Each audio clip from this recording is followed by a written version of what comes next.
Shalom, ladies and gentlemen. Today, as always, we'll be talking about our weekly Torah portion, and I want to welcome all of you to the new cycle 5782 of our weekly Torah portions.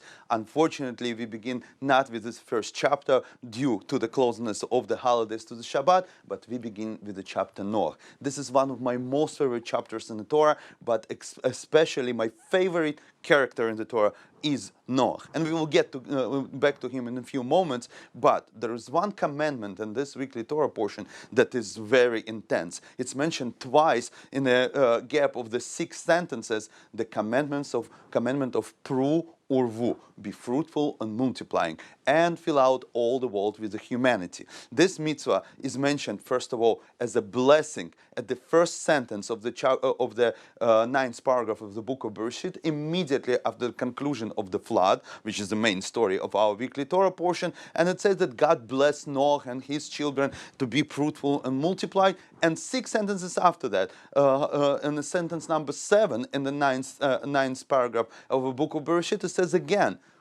and you shall be fruitful and multiply. So yes, it's a very important mitzvah. No question asked. But everything has to have limits. Why do we need to mention it twice and so intensify this mitzvah? Yes, obviously there are limits for this mitzvah, and the Mishnah in the Masechet Yevamot brings 2 opinions. One is by Beit Shammai, another by Beit Hillel. As the rule says, the Beit Shammai opinion is a stricter opinion, and Beit Hillel, it's a more tolerant opinion. Even I don't know in the expression of this mitzvah where is a more strict and less strict. Shammai says that you must have at least 2 boys, and until you have 2 boys in your family, you did not fulfill this mitzvah. Hillel says that you must have boy and a girl, and you completed this mitzvah from the Torah. But Babylonian Talmud says there is no limits to that. Rabbi Asher in Babylonian Talmud in the same Masechet Yevamot says that until you have a power, you have a strength, you have an ability to bring children in this world, you must do so. You did it when you were young, you do it again and again until you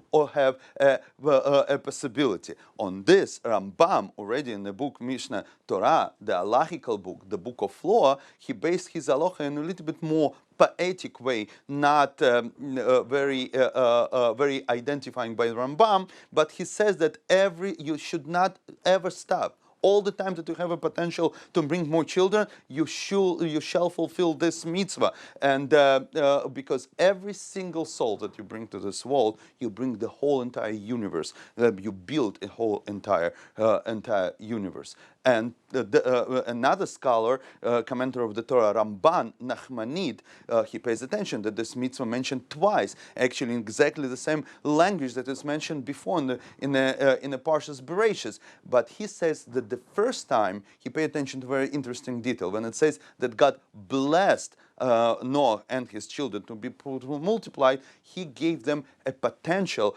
a sexual ability to be fruitful and multiplied. And then he defined this in the 7th sentence already as a mitzvah, and you shall be fruitful and multiply. And this means that all the time that the man, and by the way, the mitzvah of be fruitful, multiply applies only to the man, but I hope you understand that the man cannot do it without a woman. All the time that the man can, let's go, fulfill this mitzvah, fill out the world with the humanity. But I think there is another very interesting detail here. But for this, we need to come back to the previous paragraph in the Parshas Noach, and we're coming back to my favorite character, Noach.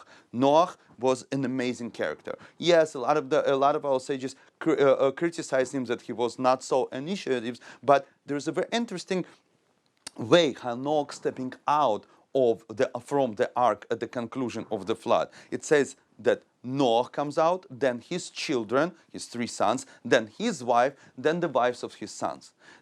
Another great commentator of the Torah, Malbim, pay attention to the strange order. Why Noah doesn't come with his wife and his children with his wife? Because Noah comes out and says, I fulfill this mitzvah. I already have three boys. And then immediately after that, God tells him, I bless you to be fruitful and multiply. Nothing is done. And I think this is a very important lesson for Judaism in general, because Noach fulfilled his mission. He saved his family. He saved all the living creatures in the world, at least known to us.